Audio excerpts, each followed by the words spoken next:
कैसा बीतता था आपकी जिंदगी में जब आपको लगा कि मुझे एनक्लोजिंग हो गया तो?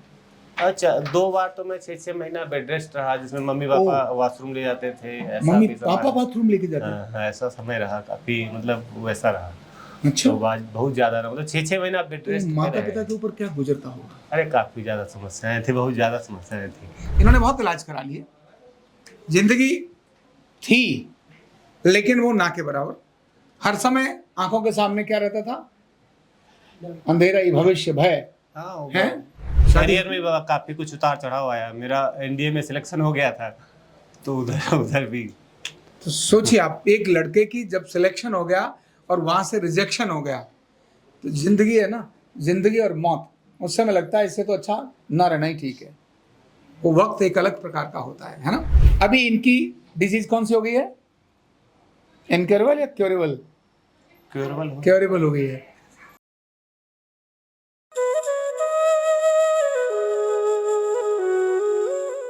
कार्ड नंबर 20126 मिस्टर जय करण मौर्य, है ना जी।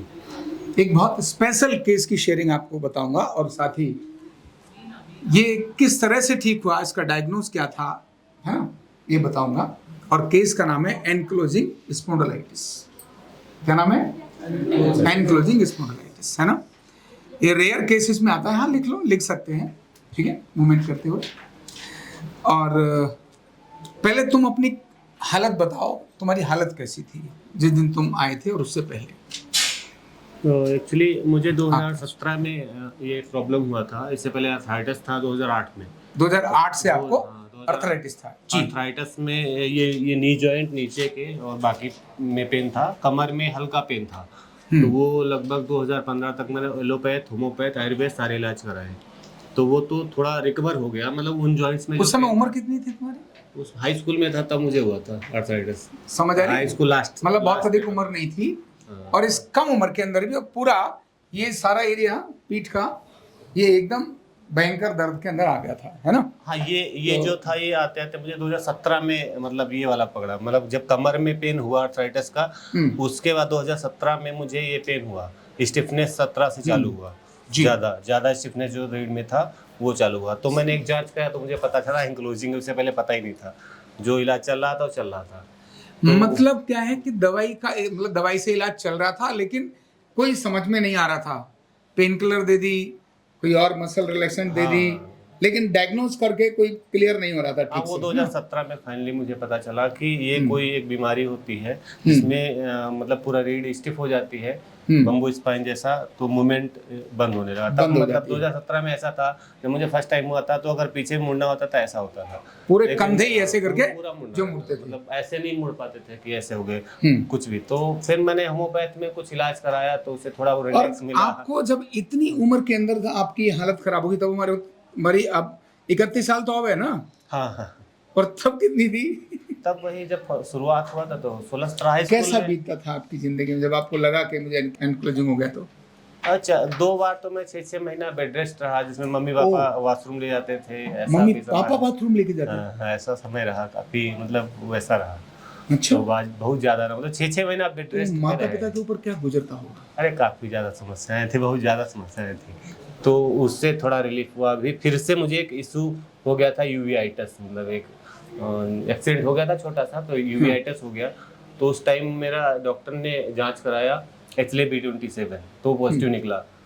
तो उन्होंने कंफर्म किया कि ये जो आप एलोपैथ दवा ले रहे हो, इससे आप ये बीमारी कभी नहीं खत्म हो पाएगी, सिर्फ सर्जरी ही ऑप्शन है एलोपैथ में। नहीं, लेकिन इसमें सर्जरी कितनी करेंगे? हाँ, मतलब उन्होंने जैसा बताया कि ये सर्जरी ऑप्शन है और कोई इसका सोल्यूशन नहीं है। मतलब समझ आ रही है भाई, एलोपैथ में यहाँ से surgery लेकर option। यहाँ तक पूरी स्पाइन और बाकी सारी समस्याएं, कितने ऑपरेशन करेंगे? और ऑपरेशन करने के बाद बंदा रहेगा भाई? नर्व, सारी स्पाइन में नर्व है, ऑपरेशन कर भी दिया उन्होंने तो बंदा नहीं रहता, वो तो जिंदा लाश हो जाता है। तो फिर उस टाइम पे ऐसा हुआ कि मेरे रिलेटिव एक डॉक्टर हैं, तो उन्होंने बोला इसका इलाज मतलब सर्जरी भी इफेक्टिव नहीं रहती है, मना कर दिया डॉक्टर। उन्होंने सजेस्ट किया कि सर्जरी नहीं होगी। फिर मुझे होम्योपैथ में एक डॉक्टर लखनऊ में ही मिले। और आपने एक बात और बताई थी, आंखों पर भी सूजन बहुत आती है। हाँ, वो स्वेलिंग, एक यूवीआइटिस प्रॉब्लम हो जाता है, मतलब रेडनेस और धुंधलापन दिखने लगता है आंखों में। तो जब भी कभी जर्क लगता है, अचानक से कहीं जा रहा है, गड्ढे में पैर पड़ गया, या एक्सीडेंट हल्का सा एक बार हुआ था ऐसा 2020 में। भाला किसी ने बहुत हाँ, मतलब अचानक झटका लग जाए तो क्या होता है, पूरा ये हमारे राइट साइड में ज्यादा आता है, आंखों में स्वेलिंग आ जाएगी, रेडनेस, और पूरा धुंधला दिखने लगता है।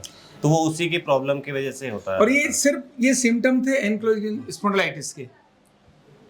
जिसको एंक्लोजिंग स्पॉन्डिलाइटिस होगा उसको जब भी मूवमेंट करेगा और कहीं गलती से झटका लग गया, माना गाड़ी में बैठते समय अगर पीछे बैठे और स्पीड ब्रेकर पर ड्राइवर ने गाड़ी को ब्रेक लगाया या जंप मार दी ना, उस समय पर एंक्लोजिंग वाले को उसकी सांस रुक जाती है। एकदम, मतलब एक नहीं, ऐसा लगता है जैसे 100 भाले एक साथ घुसड़ दिए हो शरीर के अंदर, 100 भाले, ऐसा भयंकर हाल होता है ना। सांस लेने में भी इशू होता है, मतलब सांस लेना अभी जब मैं यहाँ आया उससे पहले 2-3 मेरा मेजर इशू क्रिएट हो रहा था। ग्रिप में बैक साइड में नया पेन शुरू हुआ था, मतलब यहाँ पे तो करवट लेने में, खांसने छींकने में बहुत ज्यादा पेन होता था। खांसना होता था पहले दबा के रखते थे किसी चीज से, हाँ पहले ऐसे पकड़ लिया, अब खांसना है ना तो पूरा, क्योंकि गलती से ऐसे कम पकड़े हुए खांसा तो ऐसा भयंकर हालत हो जाएगी।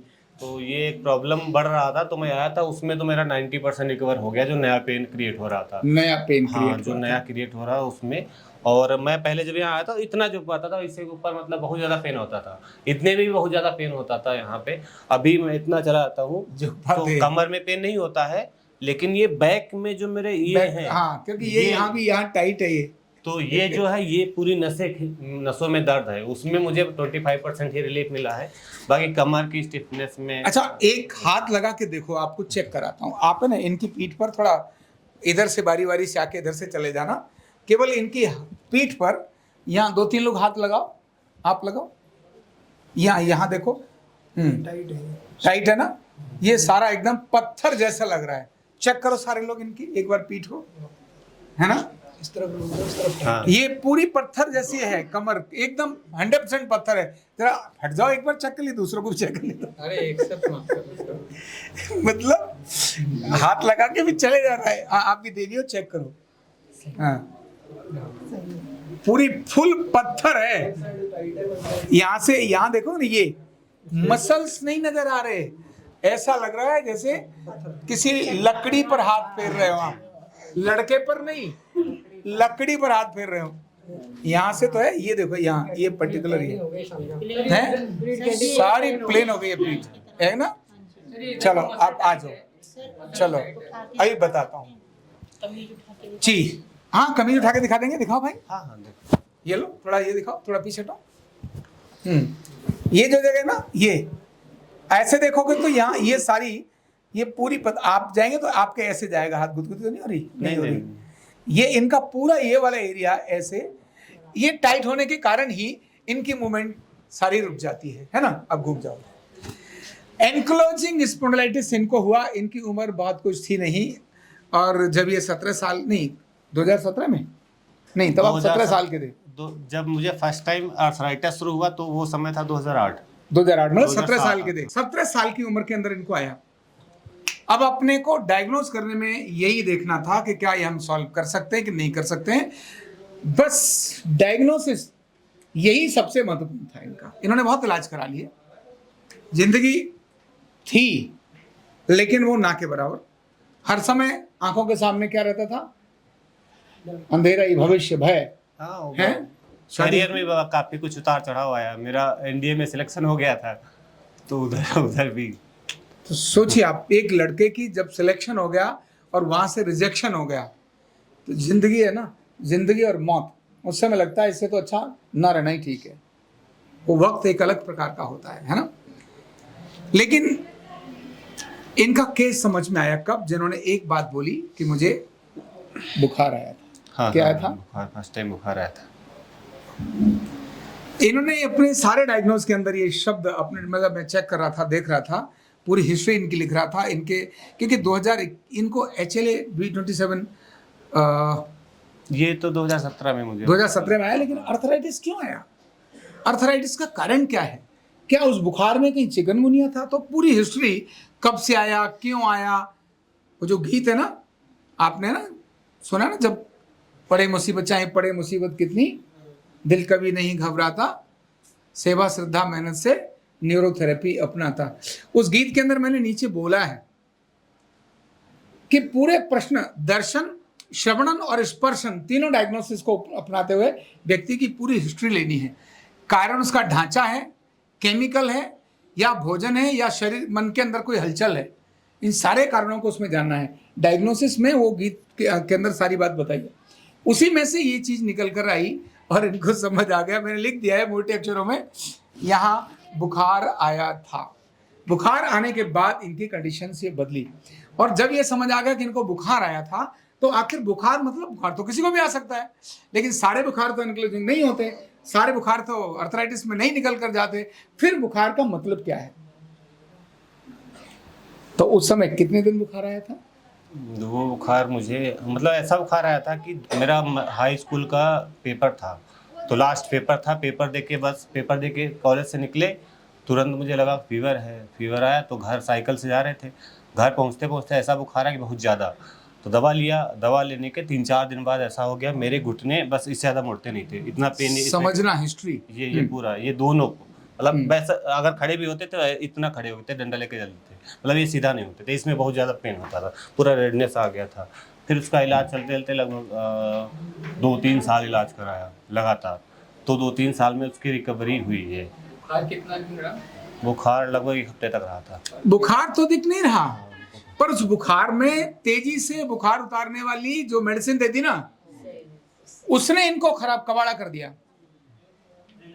जो गलत व्यक्ति ने, जो भी व्यक्ति रहा होगा, उसने जो गलत मेडिसिन दे दी इनको, वो एक तो हाई फीवर को डाउन करने के लिए तुरंत वाली मेडिसिन नहीं दी जाती है। पहले उसको नहला दो, पानी में डुबो दो, है ना, गर्दन यहाँ तक, सिर पे पट्टी रख दो, पीठ पे पट्टी रख दो, सब तरफ गीला करो, यही होना चाहिए। इसकी जगह बंदे ने मेडिसिन दे दी, और मेडिसिन ने जो बुखार उतारा, इससे इनका नर्व सिस्टम ब्रेकडाउन हो गया और नर्व सिस्टम में कंफ्यूजन हो गया। और जैसे ये तो बीमारी इनकी पता है क्या है? Auto immune disorder. क्या है ये? उसके कारण से इनकी बॉडी ऑटो इम्यूनिटी में कन्वर्ट हो गई।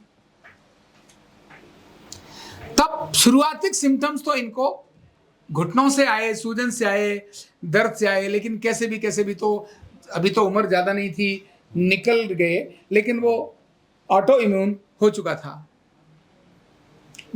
बुखार, उसकी बुखार तो कॉमन किसी को भी आता है, एक ज्यादा आया था, लेकिन उसने जो दवाई दी उसके कारण से इनका खराब हो गया। भाई यही जब समझ में आया अपने को, हमने कहा अब ये काम हो जाएगा। और पहले दिन की इनकी वीडियो बना दी। इन्होंने कहा भैया कितना मुड़ते हो, दाएं बाएं सब दिखाओ, आगे पीछे, है ना।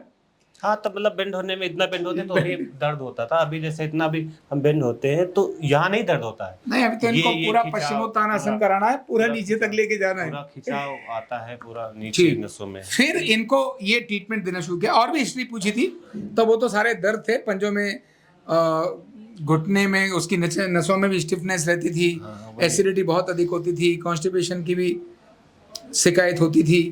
और फिर जो ट्रीटमेंट अप्लाई करना शुरू किया, इसी को देखने के बाद लाइन ऑफ ट्रीटमेंट तय कर दिया।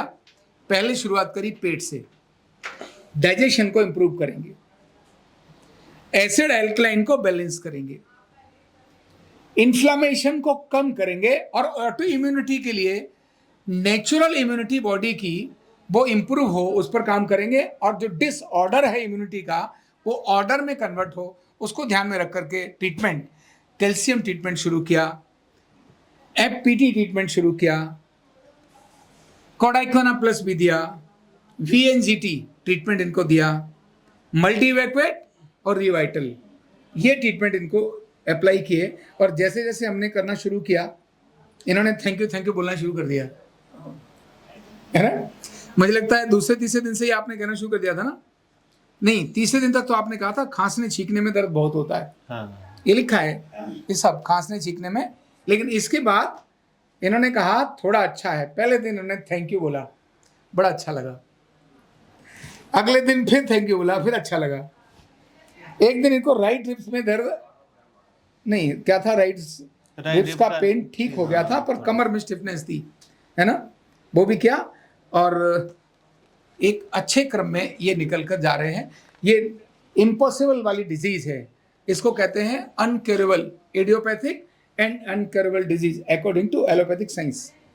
Idiopathic and incurable disease. अभी इनकी डिजीज कौन सी हो गई है? इनक्योरेबल या क्योरेबल? क्योरेबल हो गई है। जो रिलीफ मिला है हाँ। थेरेपी में, उससे ये लगता है कि हाँ यहाँ पॉसिबिलिटीज है। जी। और अभी केवल कितनी थेरेपी लिए हैं? 30 थेरेपी। 30 थेरेपी लिए हैं।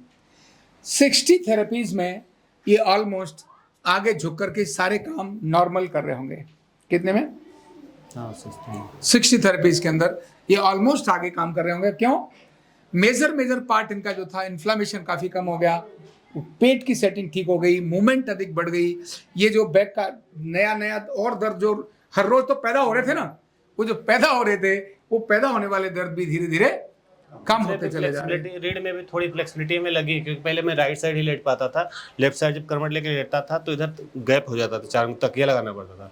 अब हम लेफ्ट साइड भी लेट जाते, इससे लगता है रीढ़ में थोड़ा फ्लेक्सिबिलिटी है, तब तो हम लेट पाते हैं। हाँ। पहले से राइट ही लेट पाते थे, इधर लेटते थे तो ये गैप रहता था ज़्यादा, क्योंकि लेफ्ट को बेंड है स्पाइन, तो वो आप लेट जाते हैं। क्योंकि एनक्लोजिंग में क्या है, स्पाइन जब टाइट होती है ना, तो जब ये लेटेंगे तो पहले ऐसे रहेगी गर्दन, तकिए लगाने पड़ेंगे, धीरे धीरे घंटे 2 घंटे में फिर जाकर के ऐसे गर्दन सीधी होगी।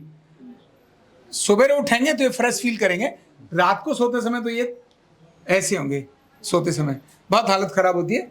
उस कंडीशंस में से निकल करके नॉर्मल जाना, ये अपने आप में एक बहुत यूनिक है। और ये सिर्फ किसके द्वारा संभव है? न्यूरोथेरेपी से। क्योंकि न्यूरोथेरेपी ही है जो डिसऑर्डर को ऑर्डर में लेकर आती है, इन्फ्लामेशन को रिड्यूस करने की ताकत रखती है, जीन्स के अंदर परिवर्तन करने की ताकत रखती है। ये यूनिक ऐसी टेक्निक है। और उनमें से एक हमारे जयकांत सूरज जी, क्या है ये? जयकांत जी, और बढ़िया होकर जा रहे हैं। अपना अनुभव क्या बताओगे न्यूरोथेरेपी के बारे में, लोगों को जाके घर? अच्छा है, जो मेरा 30 थेरेपी से एक्सपीरियंस आया और बाकी जगह जहाँ गया उससे तो बेटर है, क्योंकि मैं अभी तक लगभग फिजियोथेरेपी और काफ़ी जगह जा चुका हूँ। अब इतनी लाइफ में डॉक्टर कम से कम 50 दिखा चुके होंगे, 1.5-2 लाख रुपया एक डॉक्टर को दिया होगा। सोचिए, तो उनसे तो बेटर है। हाँ। नेचुरल है ये चीज़ कि बाकी चीज़ें तो पता रहती हैं कि इसको खाएंगे जब छोड़ेंगे तो होगा।